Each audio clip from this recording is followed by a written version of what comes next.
everybody, doing a quick little video talking about the Scar Veteran on Cold One.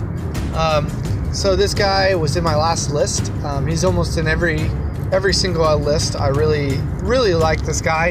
For 100 points you get him, basic Saurus Warrior, a Scar Veteran on top of a Cold One, so he's a lot quicker with a 10-inch move, which is a lot faster than the regular Saurus Cavalry.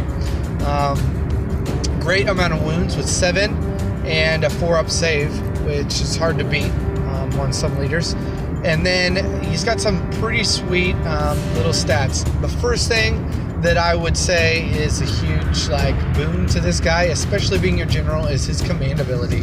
I think the unique thing about him is not only that I've mentioned in a previous video that he is really great at, just kind of being by the wayside. People don't usually see him as a threat. I mean, they may sniper him out, and that's perfectly normal, but typically people don't see him as a threat, so they're not going to devote all their time to trying to kill him as if somebody who saw a Saurus on a Saurus Scarvet on Carnosaur or a Slan.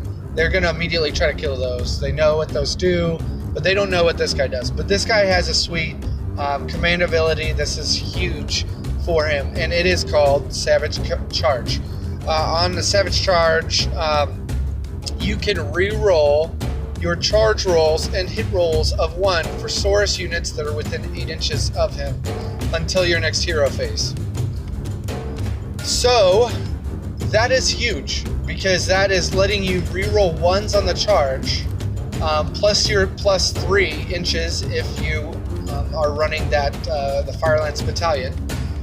So you're pretty much guaranteed to go in, because if you roll the double 1, you get to re-roll them, and then you're pretty much going to get it. There's a small percent that you're not making a 3-inch charge if you need to, or you could really do well. If you're 9 inches from 7 inches, you've got a good chance to get in there.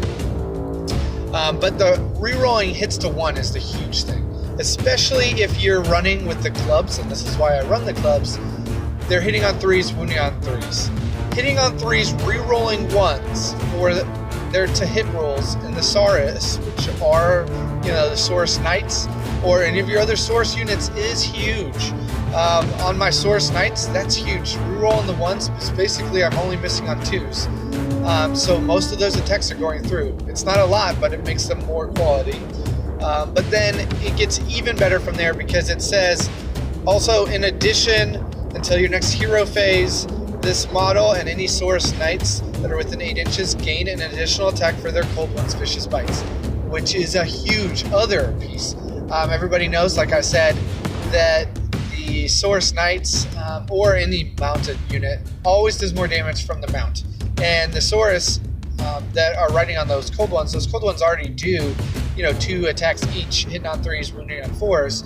Well, what if they're hitting on 3s, re-rolling 1s, because it's the same profile for that unit, and then they're basically hitting all, but then you also are getting 3 attacks per model. So even with a base unit, that's 15 attacks. That's amazing. On a unit of 10, that's a lot of attacks. That's 30 attacks to roll. Now, it's not huge. They're not -1 or rending or anything like that. And their damage is only 1, but that's a lot of quality attacks that somebody's going to have to roll for. And every chance, like I said, every chance you roll a dice, you're rolling a possible failure. So that's one of the big reasons that I really like this guy. He just has this sweet command bubble that goes around him, buffs everybody up, especially if you got a Saurus heavy army, or you're using those Knights especially. And then not only that, does he have the Star Drake shield, so he's got sweet defense against -1 rend. Take that, Iron Jaws. And then his other ability, which is really awesome, is the Fury of the Seraphon. It says, after this model has attacked with all of its Celestial War Pick attacks, roll a dice. If the result is 4 or higher, it can attack again with the Celestial War Pick. Roll again after those attacks. If the roll is 6, it can attack for a 3rd and final time. Now, I know that people will often, even happen in the tournament, and it's totally legit. People, will ask, you can't attack, your attacks can't generate more attacks. But in this specific way, it specifies why he can attack it. It's only with his war pick. It has nothing to do with his bite. It has nothing to do with his mount. But just his war pick gets this chance. And then once you attack once that attack is taken on a 4, then you can potentially attack again. Think of it more like not generating more attacks, but more of like a paladin, but minus the paladin. But basically, that is a pretty sweet skill. That coupled with the fact that it's a celestial war pick, which means all your celestial weapons in the Firelance Battalion are potentially making, those mortal wounds. This guy can be a little tough little boss to fight. But in general, that's the 2 reasons I really like him. Also, 100 points is a steal for those 2 objectives. And if you can somehow fit in I think it's a Bloodclaw Star Host into the mix, and you use 2 or 3 of these guys, you can generate 2 or 3 bubbles worth of that 8-inch reroll in ones +1 on the mounts, which can be a devastating amount of attacks. Think, you're getting 30 for 10.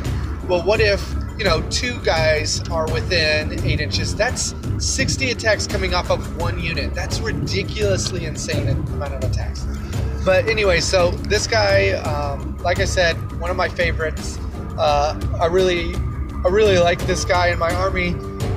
Yeah, he's had a couple of times when he flubs things, and I don't always get the attacks off. But overall, I think he is worth 100-point investment, especially if you're running knights. If you're just running regular Saurus units, he can be a good helper, especially in a Bloodclaw Star Host. That could be really, a really helpful boon to that. But other than that, he's just a pretty quality guy.